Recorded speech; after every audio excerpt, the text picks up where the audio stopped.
Child labor at its finest. So as much as I want to work on this Dana 60, the old fleet back there's falling apart. So let me show you what I mean. All right, so here's the old YJ, and the other day I was driving it and the tire was just hopping.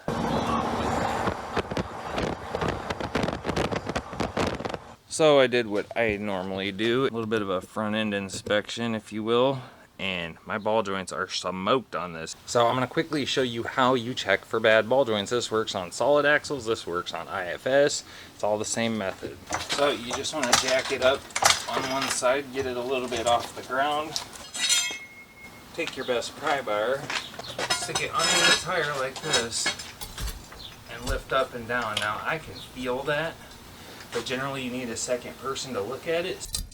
What you do is you look at right where the knuckle meets the ball joint, and if you get any up and down play, it's bad. And if you get a lot of up and down play like what we got here, then it's really bad. So you might be wondering why I would care about fixing this axle when I'm getting ready to swap that one, and I will tell you. I plan on selling that axle, and I don't want to give it to somebody with it having clapped out ball joints and a leaky axle seal. So yeah, we're doing the axle seals too. Reason number 2, I have a trip coming up at the end of July. I'm planning on going to Colorado, and I don't have time to get this under the Jeep because of the way I'm wanting to reinvent the wheel. I want to lower the Jeep, I want to stretch it a little more, totally redesigning the steering, and I'm having surgery June 21st, which means I'm gonna have a couple weeks to do all that. It just ain't gonna happen. So if I go on this trip, it's going with that 44. So when I first swapped those axles into that Jeep, I got them out of that old black parts Jeep. It was like a fresh build. Everything was brand new, including the ball joints, but I never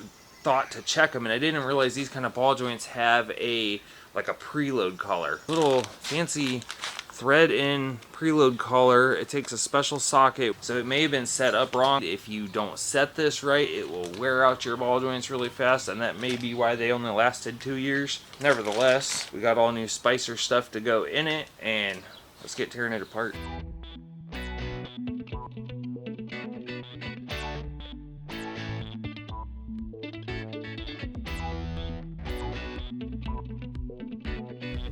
Really curious to see how bad this diff oil is. Ooh, it already stinks.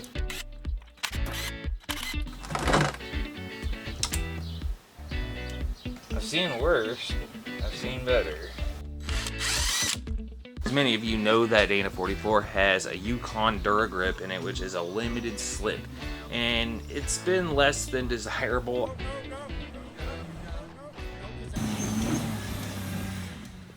Yukon actually sells an 800-pound spring that you can replace the spring that's inside of it, which is a 400-pound spring. It's supposed to make it grab harder and have more traction. So I found one of those on a super good deal, and while we have this part to do the ball joints, I'm going to try my hand at throwing that in there. That is the spring I'm talking about. It's actually 4 springs on some plates, and apparently it's not super hard to change out. So we're gonna give it a shot later. Well, it's been a stupid long time since I've been inside of these. Curious to see if the water's staying out of them or not.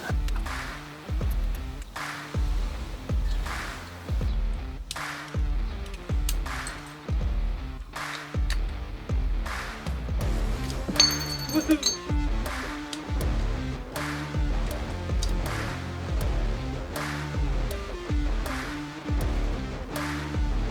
Still looks pretty fresh.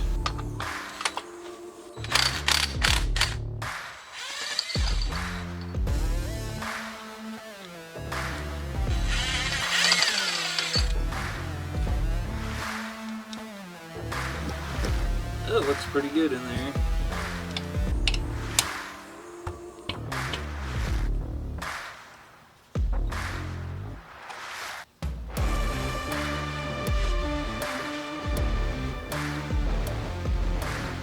Not sure what that dark's all about, but otherwise looks pretty good. So we do have to take the spindle off, which is these 5 bolts, and that will come off along with this bracket, and then all that'll be out of the way, and then we can pull the axle shaft out because it just goes right through the middle of the spindle.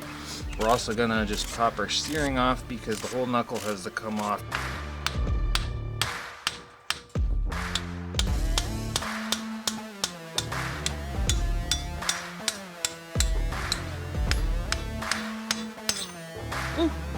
there's the back side of the spindle. That's kind of like a dust seal. That off. And there's our chromoly shaft.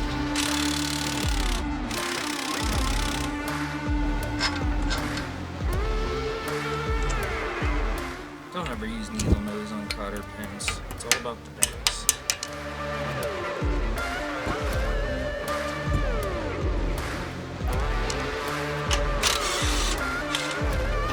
That seemed a little easy.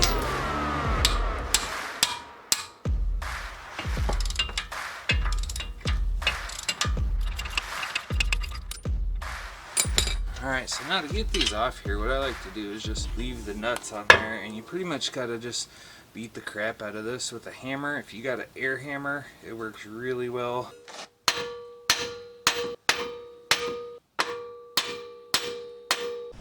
Well, the good camera died, so now we're back to the GoPro. So this is that socket that I'm talking about. It's got a castle on it. This particular one is a snap-on S9613. You can see that insert in there and the little grooves that it goes into.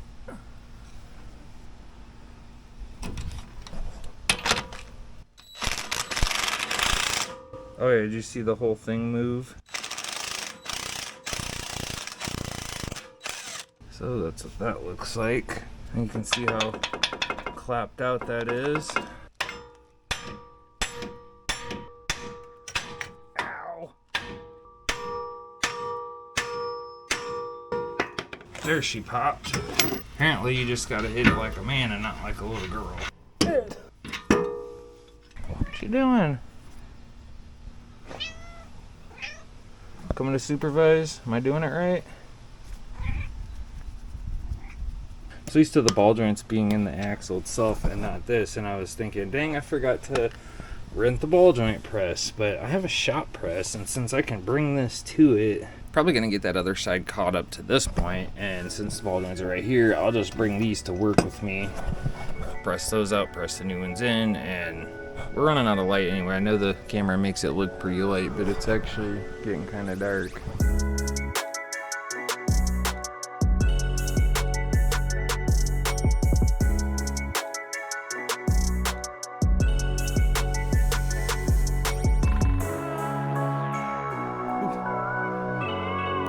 Well, that side went a whole lot faster, except for this little sleeve thing that's down in here.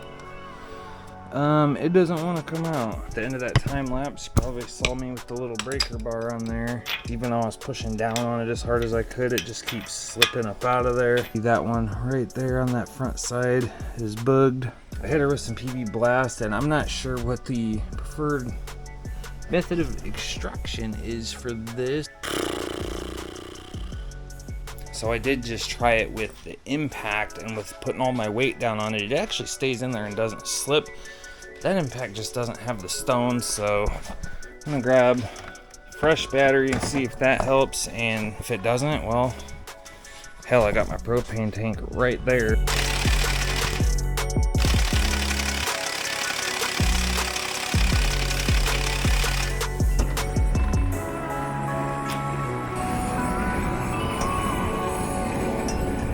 Trying to do this, but the fire keeps jumping right at my shock. See that?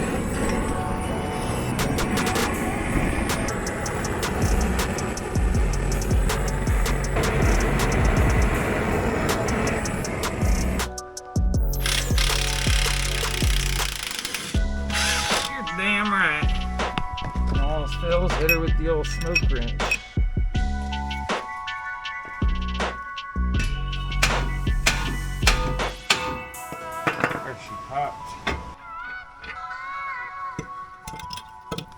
Lower on this side super bad like the upper on the other side was. And that would be that axle seal that's been leaking forever.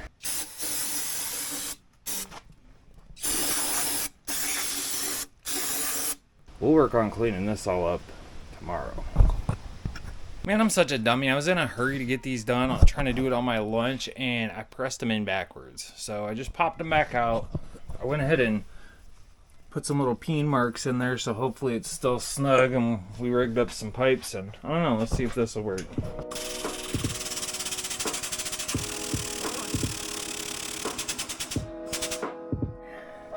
Yeah, she looks pretty seated to me.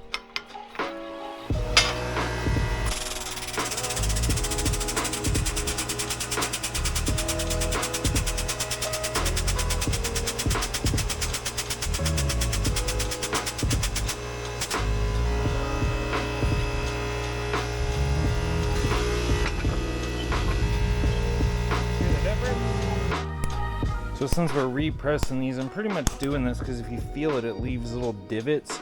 It pushes the metal down, but then around it, it kind of pokes up, and it just helps it get a little bit tighter of a fit. You can do this if they feel like they went in loose, or like in this case, if you have to repress it. You can also do this to the inside of the knuckle bore.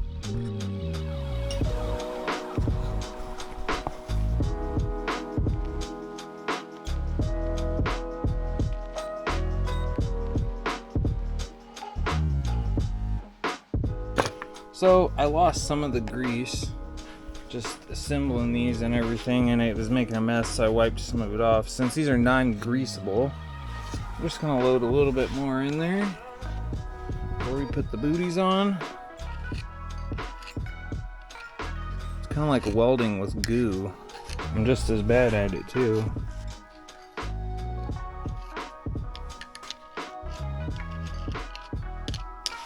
What a freaking mess. Oh yeah, we got a squirter. She's a squirter! She's squirting! Peter, we got a squirter! There's a sequence to putting these on, so let's talk about that. So the little thin stake nut goes on the bottom, the sleeve threads into the top, and the castle nut on the top. Alright, so the sequence to tightening these.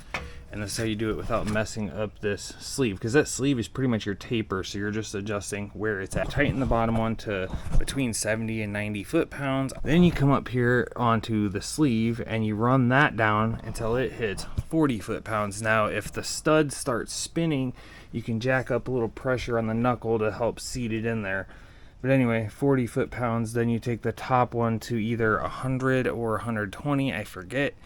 And then you go back and recheck the torque on the bottom one. Then from there, there's a sequence where you're supposed to take a fish scale, hook it up right here, and you're not supposed to have any more than 26 pounds of force to move this. So if it's any tighter than that, then you need to back it off and readjust it. Basically, just don't make it sloppy loose, don't make it stupid tight. I'm just gonna go by feel. I put these little wood blocks under there. Just if you do this to push up on the knuckle, just make sure that you don't put them on the ball joint itself. I'm off on just the knuckle.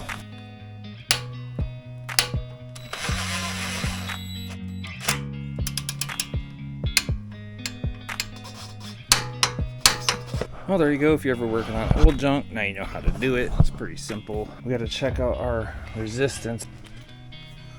It's snug, but I seriously doubt that that's over 25 pounds. So you can see here on this side, without putting that jack under here, it just spins. You see the boot spinning too? That's why we did that.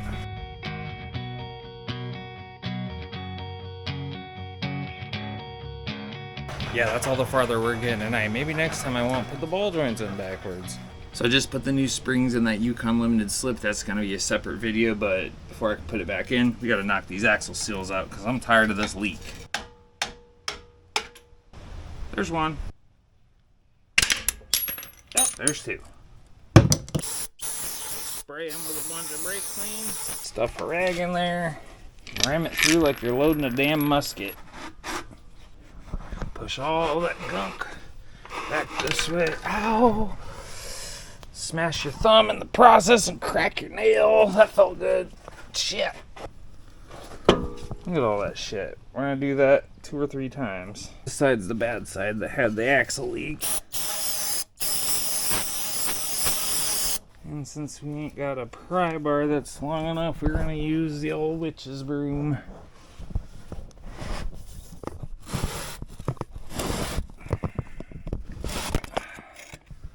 Oh, you can see all the chunks that are coming out of these tubes.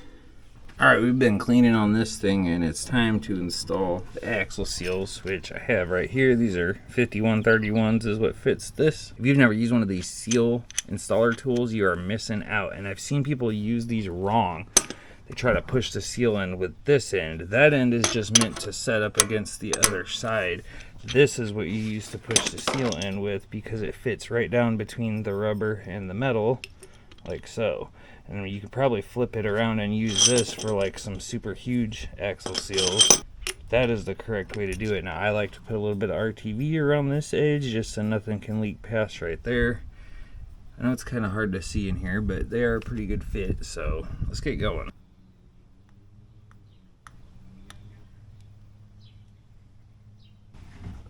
So just kind of set her in there to where it just kind of holds itself.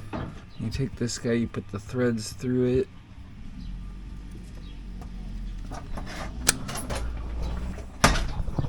Never mind everybody just slamming the door around here. That's what a bunch of teenagers and preteens will get you. And it's 1 1/8 inch, which I don't have, so we're using the old speed wrench. And you just start pushing and you watch it. And I've yet to have one of these go crooked, although I did see that seal just move a little bit. So what's going on with that?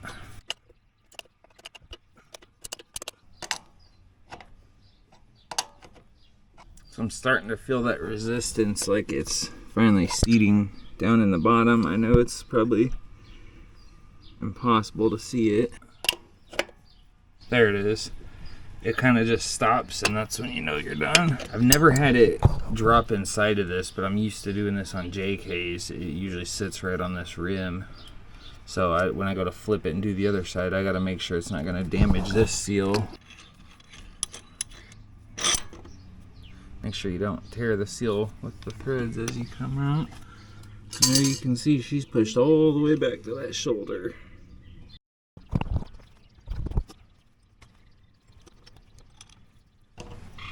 Hell, I got a frog or something going on over here. What the hell? I do get toads that like to come in my garage all the time, so they must live close by. And she's snug.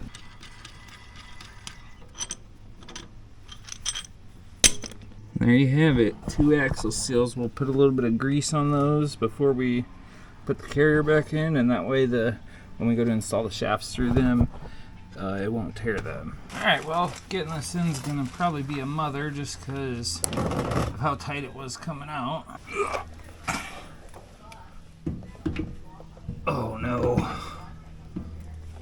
Oh no. The race won't even start. Shit.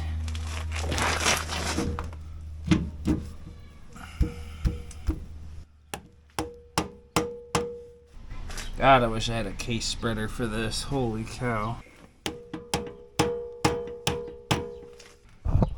I'm not sure what's happening, but this side's hitting a wall.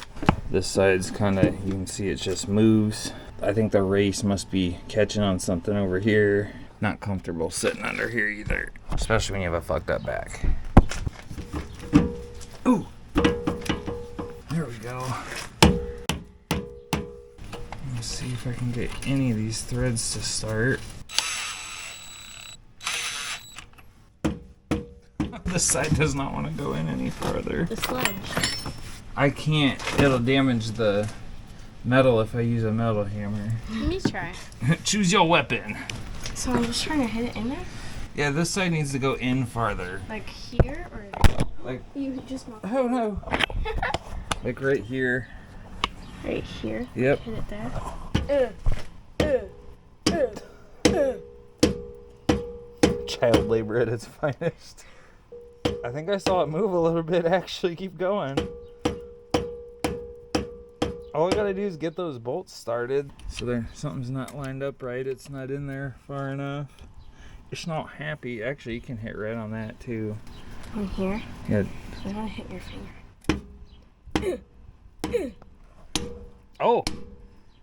I believe it moves. Stop, stop. Oh, come on. Oh no. Hold that. Probably should have. It's wiggling. That's how you damage the threads if you try to force it. Can the plastic hammer dent it? Nope. It's too plasticky. Let's see if that was enough. These have to go on a certain way. You see the sideways X and the sideways X? So that means you have to line them up. So if I put it that way, it would be way wrong. Do you want me to try checking the other side? Oh, we're good now. I should do this by hand. You see how it's pulling it in? Mm-hmm. This probably is not the recommended way to do this, but I don't have a case spreader which hooks to here and here and like spreads it open so that this goes in easy. Using these and brute force is about the only way I know how. And that one's snug.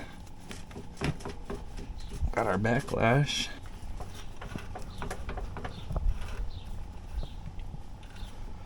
Yeah, we good to go.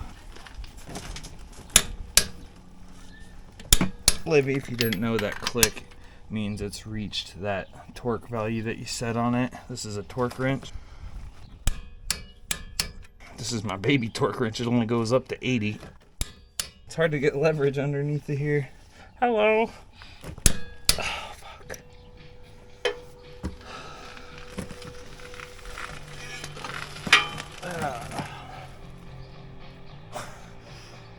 Thanks for the assist.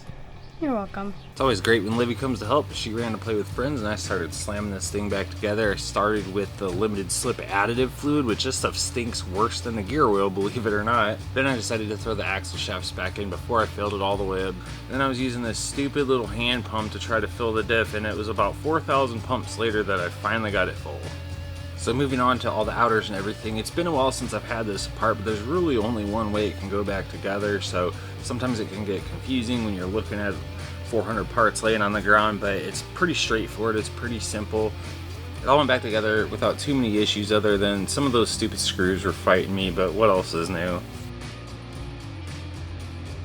Probably the only trick to doing this is just making sure that you set the amount of preload right on your wheel bearings and your hubs, and there's a way to do that. This wasn't meant to be a tutorial, so there's plenty of videos on YouTube if you want to know how to do that. Everybody has their own kind of way. I just go by feel. Some people go by torque numbers, some people go by counting their turns. Like I said, I know it looks like a lot, and I did do this over multiple days, but a bunch of those were just an hour here or half an hour there after work on certain nights. And I did the majority of the work on this day, which was Saturday, I think. Man, it's such a beautiful sky tonight. Holy cow. So now I'm working on my squeaky stuff. I'm hitting them with some silicone to hopefully not attract more dirt, but it's pretty bad.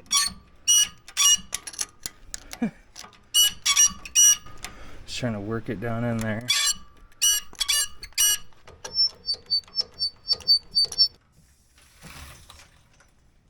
Jesus. There's no way this thing's... We just sent this out to Mac and had them fix it, and it's back to not clicking again. Well, I was gonna torque these, but the torque wrench isn't working. Ugga dugga it is.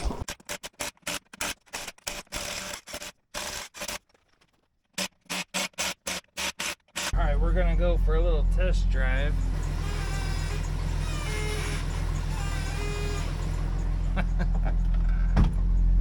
So the problem I was having before is memory steer. I would turn and then the wheel would just stay there. So I'm gonna make this turn and we'll see if that happens.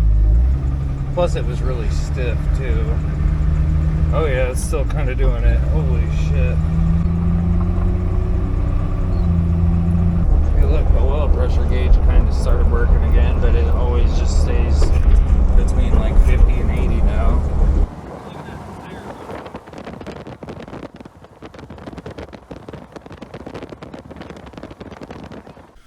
Man, I'll tell you what, I am plumb whooped. I've been jumping back and forth all day on this. My truck has a new starter, new crank sensor, and new battery cables. That thing's starting and running way better now, too. I think the job here on the YJ was a success.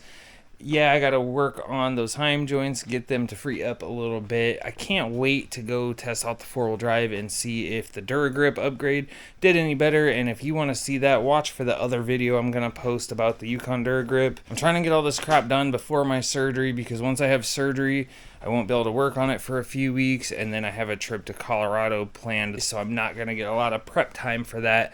Hence why I'm getting this thing ready now, hence why I'm even working on the Dana 44, etc., etc. Anyway, I really appreciate y'all watching, and I'll see you next time.